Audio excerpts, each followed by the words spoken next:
자, 우리가 지난 시간까지 단일 기체의 팽창 문제를 다루어 보았어요. 우리가 연력학을 배우는 가장 중요한 이유는 첫 강의 때 이야기했지만 이 연력학이 실제 반응이 갈지 안 갈지를 알려주는 데 도움이 된다. 그래서 우리가 연력학을 배운다 이런 이야기를 했었잖아요. 그런데 사실 우리가 그 연력학적 개념들, 연력학적 함수들을 배우기 위해서 단일기체 팽창 문제를 다루어 보기는 했지만 실제 반응은 훨씬 더 복잡한 시스템을 가지고 있어요. 우선적으로 단일 물질은 아니에요. 실제 반응 시스템은 많은 반응물들이 들어있고 또 생성물도 있고 하니까 여러가지 반응 물질과 생성 물질들이 있고요. 그 다음에 기체 반응보다는 용액에서 일어나는 반응이 훨씬 많아요. 그러니까 훨씬 복잡한 시스템이라고요. 그래서 우리가 지금까지 배웠던 단일기체 팽창에서 배웠던 연력학적 개념들을 실제 반응 시스템으로 확장해 나가야 할 필요가 있어요.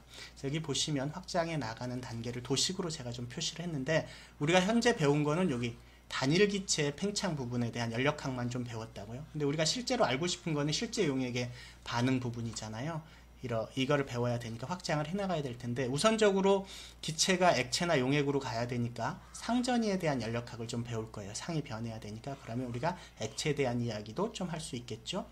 그 다음에 단일 물질이 아니라 여러 물질이 들어있으니까 혼합의 연력학도 좀 이야기할 거예요. 그럼 혼합 기체가 되겠죠. 이 둘을 적절히 합치면 혼합 액체에 대한 연력학을 우리가 이야기할 수 있을 거예요.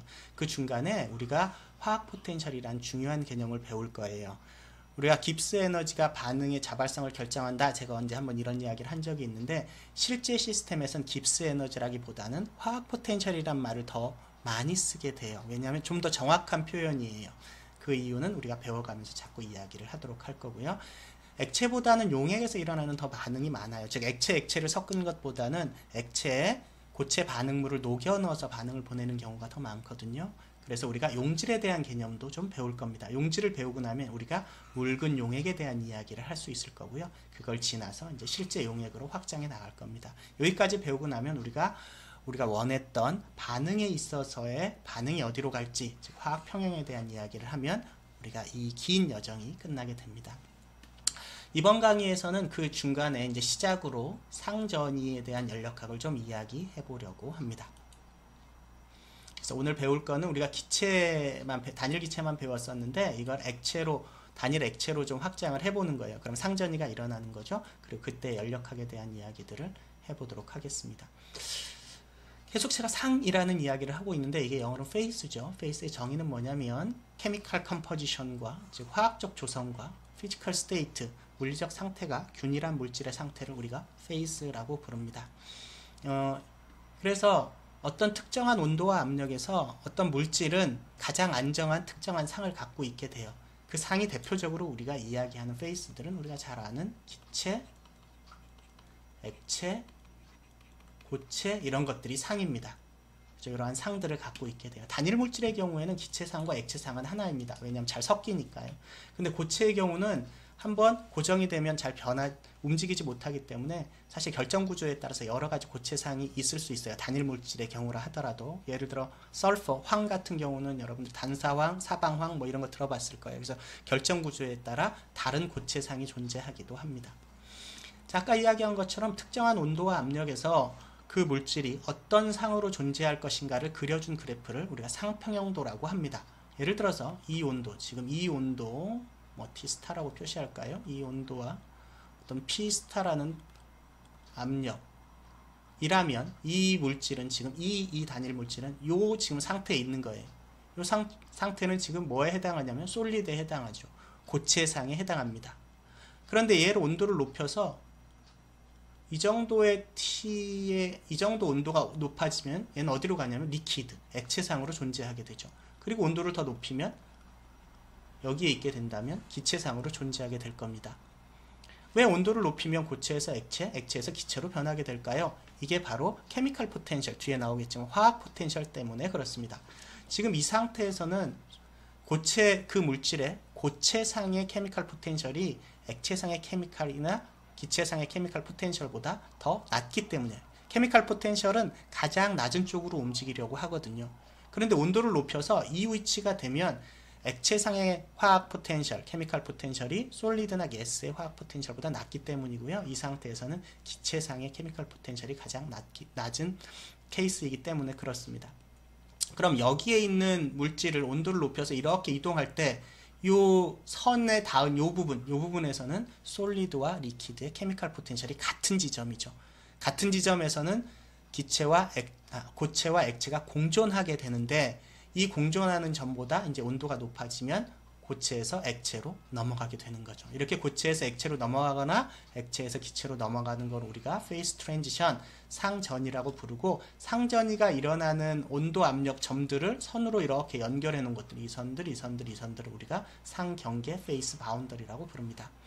온도와 같은 조건들을 바꾸어 주면 이렇게 상이 바뀌잖아요. 그래서 상과 이 조건과 물질 사이의 규칙을 우리가 페이스 룰, 상규칙이라고 부르고요. 상규칙은 F는 C-P 플러스 2의 관계를 가지고 있습니다. 이때 F는 베어리언스라고 부르는 변수의 수고요. C라고 부르는 것은 컴포넌트라고 부르는 화학종의 수고예요. P라고 부르는 건 페이스, 상의 수입니다. 이 세 사이에는 F는 C-P 플러스 2의 관계를 가지고 있고요. 각각에 대해서 조금 더 자세히 살펴보기로 할까요? 우선 F는 베어리언스라고 부르는 독립적으로 변화시킬 수 있는 세기 변수의 수입니다. 지금 변수라고 얘기를 했는데, 변수라는 건 뭐냐면 어떤 상태를 바꿔줄 수 있는 조건들을 이야기하죠. 예를 들어 우리가 잘 알고 있는 것 중에 온도, 압력, 부피, 몰수 이런 것들이 변수가 됩니다. 그런데 그 중에 모두 F, 베어리언스의 수가 되냐면 그런 건 아니고요. 여기 조건이 좀 있네요. 독립적으로 변화시킬 수 있는 세기 변수, 이런 두 가지 조건이 있습니다. 우선 세기 변수 얘기를 좀 해볼까요? 모든 물리적 성질은 크게 나누면 두 가지라고 나눌 수 있는데, 그건 크기 성질과 세기 성질로 나눌 수 있습니다. 말 그대로 크기 성질은 양이 많아지면 커지는 성질을, 또는 작아지는 성질을 크기 성질이라고 하고요. 양에 따라서 변하지 않는 성질을 세기 성질이라고 합니다. 예를 들어서 질량 하면 물질을 더 가져오면, 즉 양이 많아지면 질량이 늘어나죠. 그러니까 질량은 크기 성질입니다. 반면에 밀도 하면, 밀도는 단위 부피당 질량이잖아요. 단위 부피당 질량은 그 물질을, 똑같은 물질을 더 가지고 온다 하더라도 커지거나 작아지지 않습니다. 일정하죠. 그래서 밀도는 세기 성질이 됩니다. 이런 식으로 F가 그 중에 세기 성질만이 F가 되죠. 그럼 우리가 알고 있는 변수들이 있잖아요. 조건들, 온도, 압력, 부피, 몰수 같은 것 중에 세기 변수가 아닌 것들은 세기 변수로 바꿔줘야 돼요. 예를 들어 몰수는 당연히 크기 변수죠. 많이 가져가면 몰수가 늘어나니까. 그러니까 우리가 몰수는 조건이 아니에요. 몰수는 바꿀 수 있는 조건이 아니고요. F의 수에 해당하지 않고 그거를 조성이라고는 앞으로 쓰게 될 겁니다. 조성은 많이 가져와도, 조성이 일정한 물질을 가져온다면 늘 조성은 일정하니까 세기 변수가 돼요. 단일 물질의 경우는 늘 조성이 1이기 때문에 변하지 않습니다. 물질을 많이 가져와도 조성은 늘 1이죠. 그죠? 0에서 1까지 움직입니다. 조성은. 그래서 늘 1이니까 변하지 않는 세기 성질이 되고요. 부피의 경우도 많아지면 늘어나니까 크기 성질이지만, 우리가 부피 대신에 앞으로는 몰 부피를 더 많이 쓸 거고요.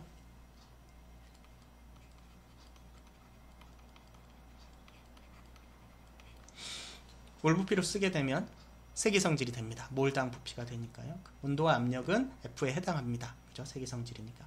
자, 이렇게 해서 독립적으로 변화시킬 수 있는 세기 변수인 F에 대해서 배워봤고요. 그 다음 컴포넌트에 대해서 한번 이야기해 봅시다. 컴포넌트는 화학종인데 독립적인 화학종이라고 썼어요. 어떤 시스템 안에 들어있는 모든 화학종의 수는 컨스티튜언트라고 부릅니다. 근데 컨스티튜언트 중에 독립적으로 그 양을 바꿀 수 있는 화학종을 우리가 화학종의 수를 컴포넌트라고 부릅니다. 밑에 얘들을 좀 보시면 조금 자세히 알 수 있을 것 같아요. 첫 번째 얘는 물 위에 H2O2 혼합 기체가 들어있는 경우입니다. 자, 이때 페이스의 수는 몇 개일까요? 페이스는 액체상, 물인 액체상 하나하고 기체상 하나인 두 개입니다. 기체는 혼합 기체인데 H2하고 O2는 기체들은 무지하게 잘 섞여 있기 때문에 언제나 혼합 기체들은 상은 하나입니다. 어디를 떠도 케미컬 컴포지션과 피지컬 스테이트가 일정하죠. 그래서 한 개의 페이스로 봅니다. 따라서 기체상 하나, 액체상 하나에서 P의 수는 2입니다. P는 2고요. C는 컴포넌트의 수죠. 컴포넌트의 수는 독립적으로 변화시킬 수 있는 화학종이라고 했어요. 물 더 집어넣을 수 있죠. 독립적으로 더 집어넣을 수 있습니다. H2 더 집어넣을 수 있죠. O2 더 집어넣을 수 있습니다. 독립적으로 다른 거에 양에 영향을 주지 않으면서 독립적으로 양을 바꿀 수 있죠. 따라서 들어있는 3개의 컨스티튜언트 모두 독립적인 화학종이라고 볼 수 있습니다. 그래서 C는 3이죠. 따라서 상규칙에 의해서 F는 C 빼기 P 플러스 2 해서 3입니다. 바꿀 수 있는 독립적인 세기 변수의 수가 3개란 말이에요. 그 3개는 뭘까요? 바꿀 수 있는 변수들은 이 시스템의 조건을 바꾸려면 온도, 부피, 압력, 몰 부피 3개는 각각은 독립적일까요? 그렇지 않습니다. 이 중에 2개만이 독립적이죠. 왜냐하면 PV는 nRT와 같은 기체에서는 그런 식들이 있기 때문에 T와 P가 결정되면 VM은 자동적으로 결정이 됩니다. 그래서 독립적인 변수의 수는 2개라고 이야기하는 거예요. 3개의 독립적인 변수 중에 언제나 독립 변수는 2개밖에 안 됩니다. 그래서 이 중에 2개고요. 또 하나는 H2와 O2 사이의 조성입니다. 그죠? 이렇게 하면 이것이 바로 바꿀 수 있는 독립적인 세기 변수의 수가 됩니다. 두 번째 케이스를 한번 보도록 할게요. 두 번째 예는 물에다가 NaCl 소금을 녹여놓은 경우입니다. 그러면 이렇게 이런 시스템 안에 H2O가 들어있고요. 그 안에다가 소금을 집어넣을 거예요. 소금을 집어넣어서 녹이는데 그럼 물 안에서 어떻게 녹냐면 Na 플러스하고 Cl 마이너스로 존재하게 됩니다. 완전히 녹았다고 가정하고 그럼 이 경우에 상해수는 몇일까요? P는 1입니다. 잘 녹아있다면 용액상 하나입니다. 그럼 어디를 떠도 NaCl의 조성이 일정하죠. 어디를 떠도 케미컬 컴포지션과 피지컬 스테이트가 일정하기 때문에 P는 1이고요. 컴포넌트의 수는 몇 개일까요? 컨스티튜언트는 3개입니다. 모든 화학종은 3개죠. H2O, Na 플러스 Cl 마이너스. 물이 분해된 H 플러스와 OH 마이너스는 무시할게요.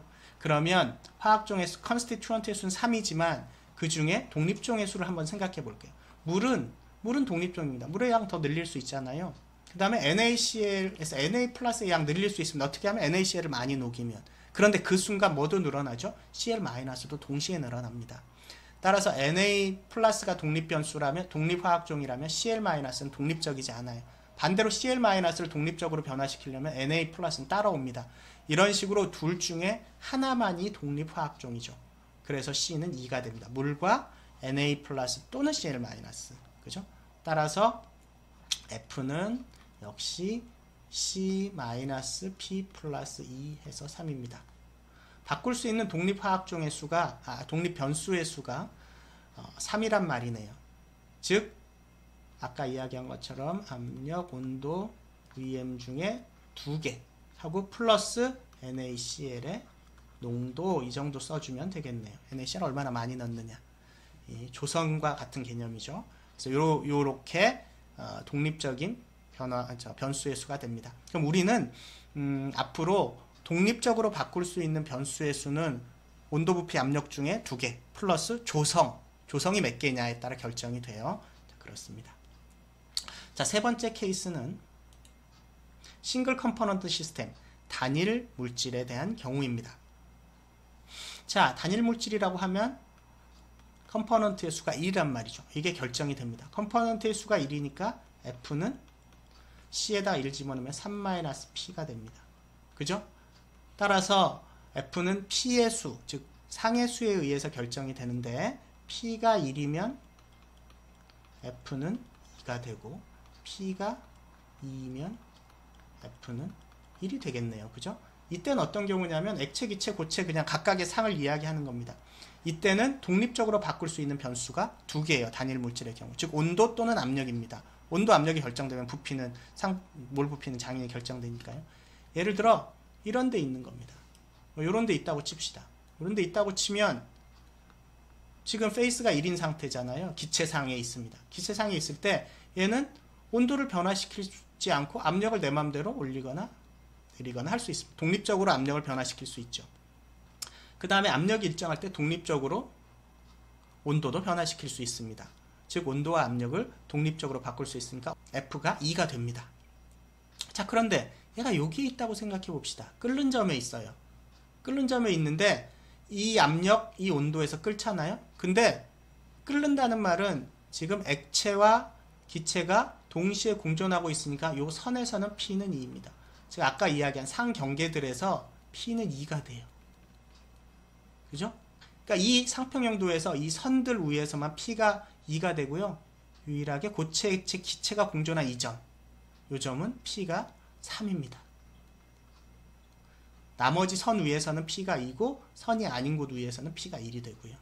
무슨 얘기인지 알겠죠? 그래서 만약에 여기 있다고 생각을 해봅시다. 이 선상에 있어요.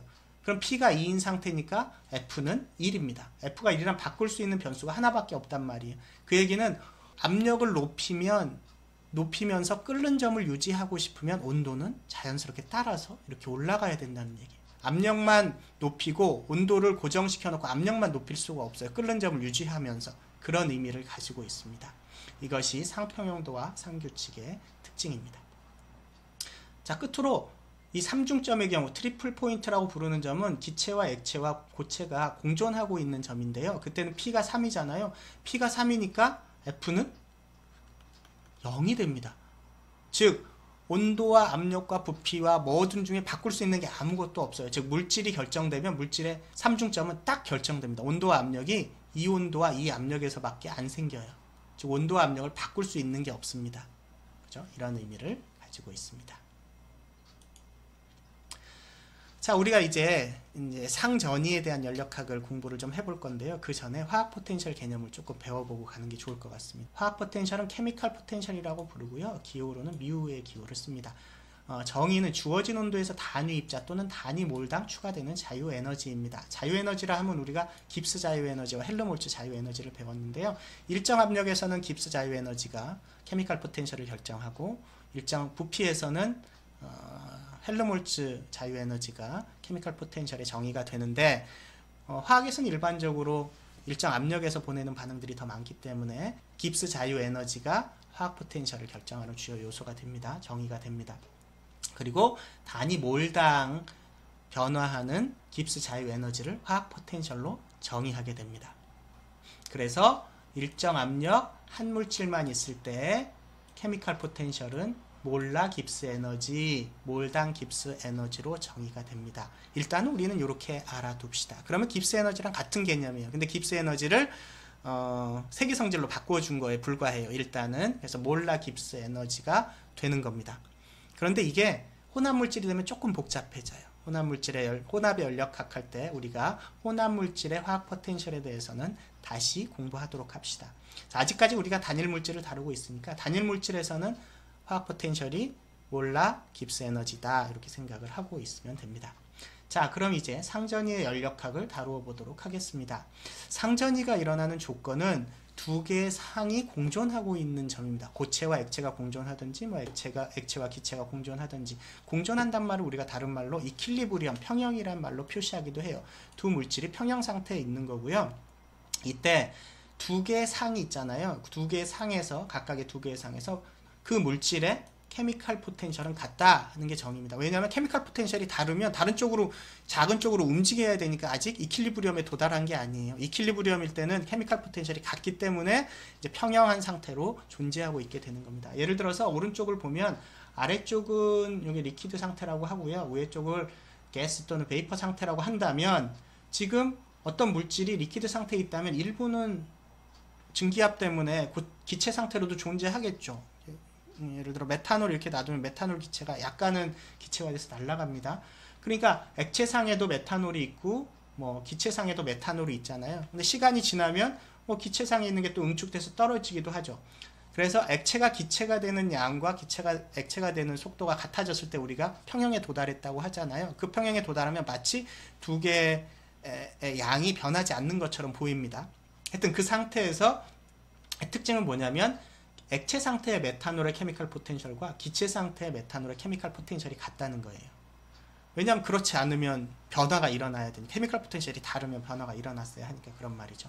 즉 트랜지션 템퍼러처, 즉 전이 온도에서 알파 페이스, 여기서 알파하고 베타, 알파 베타 감마로 쓰는 거 이제 앞으로 상을 쓸 때는 상을 표시할 때는 알파 베타 감마 이렇게 씁니다.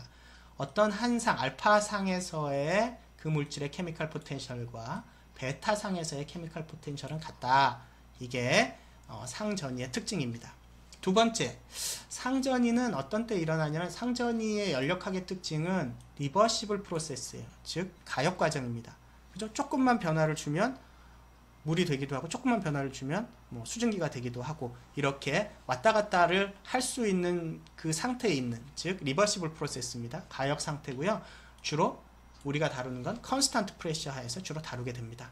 그래서 페이스 트랜지션의 특징은 컨스탄트 프레셔에서 가역 과정이다. 컨스탄트 프레셔에서 가역 과정의 특징은 Q가 델타 H랑 같다는 특징을 가지고 있습니다. 우리가 전에 배웠지만 혹시 궁금하시면 앞에 강의들을 한번 확인해 보세요. 간단하게만 한번 써볼까요? H의 정의는 U 플러스 PV죠. 우리가 잘 알고 있는 것처럼. 따라서 델타 H는 델타 U 플러스 델타 PV인데요. 지금 컨스탄트 프레셔니까 압력이 일정하니까 어떻게 된다? 얘가 델타 U 플러스 P는 밖으로 나올 수 있죠. P 델타 V가 됩니다. 그런데 델타 U가 뭐냐면 델타 U는 Q 더하기 W잖아요. Q 더하기 W인데 dW가 마이너스 PEX dV 우리가 이거 잘 알고 있잖아요. 그죠? 그런데 리버시블의 특징이 있죠. 리버시블의 특징은 뭐죠? PEX가 P랑 같다. 따라서 리버시블일 때는 dW가 마이너스 PdV다. 적분을 할 건데 이렇게 적분을 할 건데요. P가 지금 컨스탄트 프레셔잖아요. 그러니까 이렇게 나오네요. 그죠? 따라서 W는 뭐다? 마이너스 P 델 V다. 따라서 이거 여기다 집어넣으면 델타 U는 Q 빼기 P 델 V죠. 이거를 여기다가 집어넣으면 얘 없어지고 뭐만 남는다? 델타 H는 Q만 남는다. 그래서 리버시블 컨스탄트 프레셔에서는 Q가 델타 H랑 같습니다. 그죠? 기억나죠? 이렇게 하면 되고요. 델타 S는 뭐랑 같을까요? 델타 S는 T분의 Q잖아요. Q 리버시블이 정의잖아요. 근데 Q 리버시블 우리가 본 것처럼 델타 H니까 T분의 델타 H 이렇게 쓰면 됩니다. 그래서 이 식도 성립하고요. 그래서 지금 상전이가 일어날 때는 Q는 델타 H고 델타 S는 그 전이 온도 T분의 델타 H로 풀면 됩니다. 이 델타 H란 상전이 전후의 엔탈피 변화입니다. 이건 상전이 전후의 엔트로피 변화고, 즉 액체에서 고체로 변했을 때 엔트로피 변화. 이건 액체와 고체 엔트로피 변화, 이거는 액체와 고체 엔탈피 변화, 엔탈피 차이. 이렇게 알면 됩니다. 요게 상전이에서의 특징이에요. 상전이의 특징 기억해야 될 거는 리버시블이고 컨스탄트 프레셔니까 Q가 델타 H랑 같고 델타 S는 T분의 델타 H와 같다. 그렇죠? 그렇습니다. 자, 앞서서의 상평형도와 페이스 바운더리에 대한 그림이 그려져 있는 걸 다시 한번 가져와 봤어요. 그리고 이제 우리가 이 각 선들, 즉 페이스 바운더리들에 대한 식들을 한번 풀어보려고 해요. 식들을 풀어보면 우리가 이 페이스 다이어그램을 그릴 수가 있을 거 아니에요? 각 경계에서의 식들을 한번 써보려고 합니다. 자, 우선 트랜지션 템퍼러처에서는 두 상에서의 뮤 값이 같다고 했죠. 케미컬 포텐셜이 같다고 했습니다.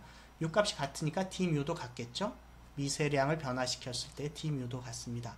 그런데 우리가 배운 것처럼 지금 단일 물질이기 때문에 뮤가 뭐냐면 gm이죠. 다시 쓰면 얘는 dgm 알파는 dgm 베타 이렇게 쓸 수가 있겠네요. 그런데 우리가 펀더멘탈 이퀘이션 혹시 기억나나요? 펀더멘탈 이퀘이션 그것도 모르면 앞에 강의들을 한번 참조하시기 바랍니다.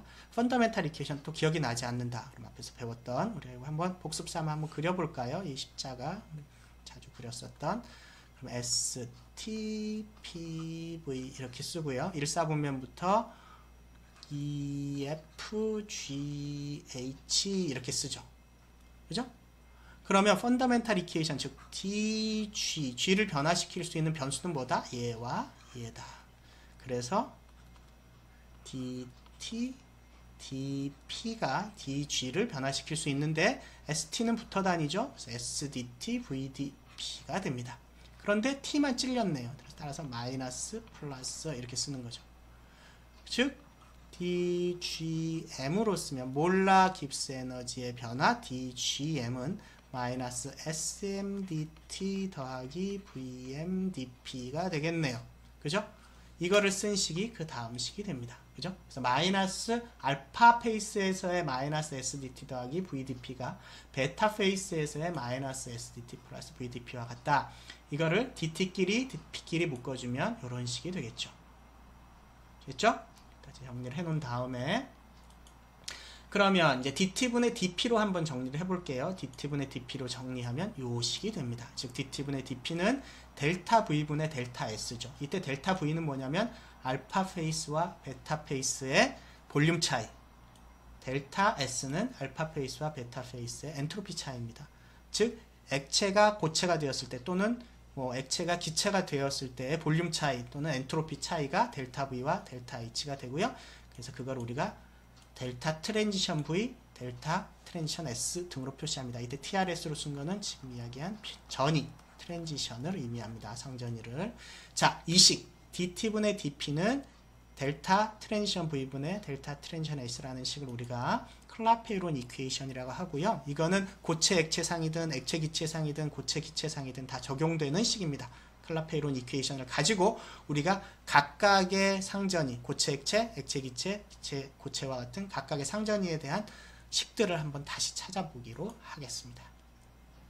자, 좀 정리해서 다시 쓰면 지금 상평형도가 있고요. dt분의 dp는 클라페이론 이퀘이션에 의해서 델타 트랜지션 V분의 델타 트랜지션 S라고 썼고, 우리가 앞서서 배운 것처럼 델타 S는 T분의 델타 H니까 dt분의 dp가 T 델타 트랜지션 V분의 델타 트랜지션 H로 쓸 수 있겠습니다. 우선 고체 액체 경계식 풀어볼까요? 여기서 보이는 이 식입니다. 이 그래프입니다. 이렇게 보시면 이것이 고체 액체 경계잖아요. 이 고체 액체 경계에서의 식을 한번 풀어보려고 해요. 그럼 그대로 우리가 저 식을 가져올 거고요. dt분의 dp는 t 델타 트랜지션인데 이 중은 고체 액체 경계니까 상전이 중에서도 녹는 거에 해당합니다. 그럼 우리가 영어로 퓨전이라고 하니까 특별히 델타 퓨전을 쓸 거예요. 그래서 dt분의 dp는 t 델타 퓨전 v분의 델타 퓨전 h입니다. 이제 델타 t를 이쪽으로 넘겨서 적분을 할 겁니다. 적분을 하면 식이 이렇게 되죠. 왼쪽은 dp만 남고요. 오른쪽은 델타 퓨전 v분의 델타 퓨전 h, 이건 상수입니다. 인티그랄 t분의 dt 이렇게 적분이 됩니다. 일반적으로 고체와 액체가 변할 때, 즉 녹거나 이제 얼 때 볼륨 변화 또는 엔트로피 변화는 온도에 따라 큰 차이가 없어요. 즉 온도에 따라 변하지 않는 상수라고 풀 수가 있습니다. 그래서 앞으로 뽑아줘서 상수로 적분을 하겠습니다. 그럼 쉽죠? 적분이 오른쪽 하나만 남네요. t분의 1 적분하는 건 우리가 잘 아는 lnT로 적분이 됩니다. 적분 범위는 P스타부터 P, T스타부터 T인데 이건 뭐냐면 우리가 잘 알고 있는 뭐 점이 하나 있다고 칩시다. 녹는 점. 예를 들어 물 같으면 0도씨 일기압이죠. 그래서 이온도와 이압력과 이온도에서 우리가 이미 녹는 점을 알고 있다고 치면 그 알고 있는 점을 우리가 P스타, T스타로 한번 표시를 해봅시다. 이걸 알고 있을 때 압력을 조금 높이고 싶어요. 이제 조금 높였을 때 T가 어떻게 변할까? 녹는 점이 어떻게 변할까? 이게 궁금한 거잖아요. 그래서 조금 높은 T가 어떻게 될까? 이게 궁금한 거죠. 이걸 찾아보려고 하는 거니까 우리가 알고 있는 P스타, T스타부터 우리가 모르는 조금 다른 P와 T에 대해서 적분을 하는 그래프가 되는 겁니다. 자, 이걸 적분을 하게 되면 우리가 잘 알다시피 T분의 1만 적분하는 거니까 lnT가 되고요. 이쪽은 P 빼기 P 다시니까 왼쪽은 P 빼기 P 다시니까 P는 P스타 더하기 델타 퓨전 V분의 델타 퓨전 H ln T스타분의 T가 됩니다. 여기서 약간 우리가 요령을 부릴 건데요. T스타분의 T의 분자에 T스타를 더해주고 빼줄 거예요. 그럼 같아지죠. 그죠? 그럼 어떻게 되냐면 여기는 1 플러스 T스타분의 T 마이너스 T스타가 되죠. 그죠? 따라서 얘가 다시 써보면 ln 1 플러스 T스타분의 T 마이너스 T스타가 됩니다. 이게 ln 1 플러스 x꼴이거든요. x가 1보다 꽤 작을 때 얘는 어떻게 전개가 되냐면 x 마이너스 2분의 x제곱 더하기 3분의 x3승 빼기 4분의 x4승 뭐 이런 식으로 전개가 돼요. 이렇게 전개하는 걸 우리가 테일러 전개라고 부르거든요. 테일러 전개란 뭐냐면 어떤 식을 다차항의 다항식의 합으로 표시하는 걸 우리가 테일러 전개라고 불러요. 자, 이렇게 테일러 전개를 하면 이런 꼴로 표시될 텐데 x가 1보다 상당히 작을 때 x가 1보다 상당히 작으면 x제곱 뭐 예를 들어 0.001이다. 그러면 x제곱은 0.00001이 되잖아요. 그러니까 이건 굉장히 1보다 작아져요. 따라서 얘는 다 없어집니다. x 함수도 당연히 더 작고요. 그래서 대충 뭐만 남냐면 ln 1 플러스 x가 약 1억 x 정도만 남아요. 거의 차이가 없습니다. 이렇게 테일러 전개를 하면 따라서 얘는 뭐랑 비슷하냐면 ln 1 플러스 x 꼴이니까 ln x만 남는 겁니다. ln이 아니죠. x만 남으니까 이렇게 된다는 거예요. 무슨 얘기인지 알겠죠? 그래서 얘를 전개하면 테일러 전개하면 이런 식으로 표시할 수가 있습니다. p는 p 스타 더하기 t 스타 밖으로 나오고요. t 스타는 지금 상수입니다. 우리가 얘는 알고 있는 값이에요. p 스타 t 스타는 상수니까 이 t 스타가 밖으로 나오고요. 그래서 t 스타 델타 퓨전 v분의 델타 퓨전 h t 마이너스 t 스타입니다. 여기서 우리가 t 스타 p 스타는 아는 값들이에요. 얘 알고 t가 변화할 때 p를 알 수 있게 되는 거죠. 식이. 그럼 그 다음 식들을 점들을 찍어 나갈 수 있게 되는 거죠. 이 그래프를 그릴 수 있게 됩니다. 이렇게 해놓고 보니까 무슨 관계 있냐면 p와 t가 1차식 관계에 있어요. 얘가 상수거든요. 1차식 관계에 있잖아요. 그래서 우리가 상평형도에서 솔리드 리퀴드 선이 바운더리가 직선처럼 보이는 이유가 이 식 때문에 그래요. 그래서 우리가 솔리드 리퀴드 바운더리 식을 한번 찾아봤습니다. 자, 다음은 리퀴드 가스 바운더리를 찾으려고 해요. 마찬가지로 클라페이론 이퀘이션 그대로 쓸 거예요. 클라페이론 이퀘이션은 뭐냐면 dt분의 dp는 델타 v분의 델타 s니까 t 델타 v분의 델타 h. 이건 앞에서 배웠죠. 자, 이제 액체 기체 경계에서 한번 똑같이 풀어보려고 합니다. 역시 마찬가지로 dt분의 dp는 t 델타 트랜지션인데 이번에는 퓨전이 아니고 끓는 거니까 액체 기체니까 베이퍼리제이션입니다. 그래서 VAP라고 쓸 거고요. 그래서 dt분의 dp는 t 델타 베이퍼리제이션 v분의 델타 베이퍼리제이션 h예요. 자, 아까 고체 액체 경계에서는 얘가 상수로 풀었어요. 우리가 상수로. 그렇죠? 온도에 따라서 얘가 크게 변하지 않으니까. 그런데 액체 기체 경계에서는 얘가 상수가 아니에요. 온도에 따라서 꽤 바뀌어요. 근데 어떻게 바뀌냐면 보니까 얘 우리가 좀 주목해 볼 필요가 있는데 얘는 크게 바뀌지 않아요. 근데 얘가 꽤 바뀌어요. 볼륨은. 왜냐면 기체가 포함되어 있어서 기체는 온도에 따라 굉장히 많이 변하기 때문에 그래요. 그런데 델타 베이퍼리제이션 V는 액체상의 부피와 기체상의 부피 사이의 부피 차이잖아요. 델타 V니까. 즉 델타 V가 뭐냐면 가스 상태의 V하고 리퀴드 상태의 V의 차이잖아요.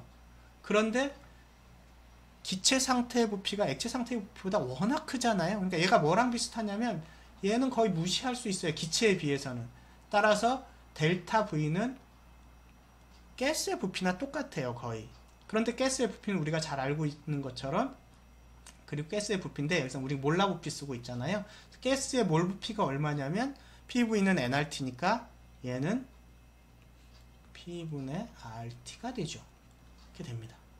따라서 클라페이론 이퀘이션이 어떻게 전개가 되냐면 dt분의 dp는 t 곱하기 p분의 rt분의 델타 h로 풀리게 되죠. 이 식은 액체 기체나 고체 기체와 같은 기체가 들어가 있는 상경계식에서 사용이 되고요. 이 식을 우리가 뭐라고 하냐면 클라우시우스 클라페이론 이퀘이션이라고 합니다. 클라페이론 이퀘이션이 약간 변형된 클라우시우스 클라페이론 이퀘이션이라고 부릅니다.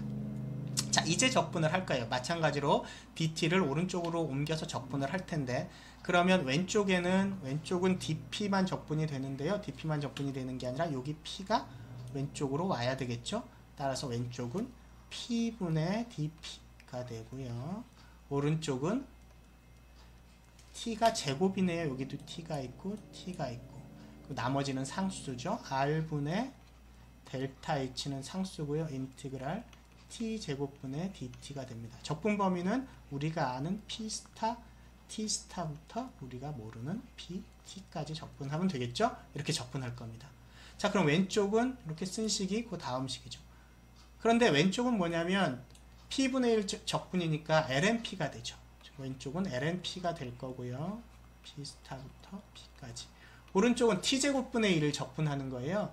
t제곱분의 1은 x제곱분의 1 적분하면 우리가 잘 알죠. x제곱분의 1 적분하면 마이너스 x분의 1입니다. 따라서 마이너스 R분의 델타 H T분의 1에 어디서부터 어디까지? T 스타부터 T까지 적분하게 되는 거예요. 그러니까 왼쪽은 LMP 스타분의 P, 오른쪽은 마이너스 R분의 델타 H T분의 1 빼기 T 스타분의 1이 되죠. 이걸 조금 정리해보면 이렇게 표시됩니다. 따라서 왼쪽은 ln 마이너스 R분의 델타 H T분의 1 빼기 T 스타분의 1이 되죠. 따라서 P 스타분의 P는 익스포넨셜 이게 되는 거고요. 따라서 P는 P 스타 곱하기 익스포넨셜 썸씽인데 이가 뭐냐면 이렇게 되는 거죠. 그래서 이렇게 풀게 됩니다. 그래서 아까 액체 고체는 직선처럼 나왔는데 얘는 직선이 아니라 지수함수, 익스포넨셜 꼴이라서 그래프가 약간 이렇게 지수함수처럼 이렇게 그려집니다. 마찬가지로 고체 기체도 기체가 들어갔기 때문에 똑같이 풀어요. 얘도 똑같이 풀게 되고요. 똑같이 풀면 역시 지수함수 그래프인 이러한 그래프가 그려집니다. 그래서 솔리드 리퀴드 경계만 직선처럼 그려지고요. 나머지 두 경계는 지수함수처럼 그려지는 우리가 상평형도 곡선을 이제 다 그릴 수 있게 되고 다 알 수 있게 되었습니다. 그럼 정리를 해보면 이렇습니다. 우리가 상에 대해서 배웠죠. 상에 대해서 배우고 상경계와 상평형도에 대해서 배웠습니다. 그리고 우리가 앞서서 배웠던 연력학 DG 펀더멘탈 이퀘이션을 이용해서 클라페이론 이퀘이션을 구했죠. 클라페이론 이퀘이션은 dt분의 dp는 t 델타 v분의 델타 h로 정리가 되고요. 이것은 세 개의 상경계 모두에 적용이 됩니다. 그 중에서 고체 액체 경계는 테일러 전개식을 이용해서 잘 풀어보면 P와 T 사이에 1차 곡선과 같은 이러한 식이 얻어지고요. 그 다음에 액체 기체 경계는 익스포넨셜 지수함수꼴로 얻어지는데 지수함수꼴로 얻어지는 이 식은 클라우시우스 클라페이론 이퀘이션을 이용해서 얻어집니다. 이때의 특징은 문제를 풀 때 기체의 볼륨이 기체 액체상의 볼륨 변화와 거의 같다. 왜냐하면 기체가 액체의 볼륨에 비해서 워낙 크기 때문에 그걸 이용해서 대입하고 전개하고 적분하면 풀 수 있게 됩니다. 고체 기체의 경계도 마찬가지고요.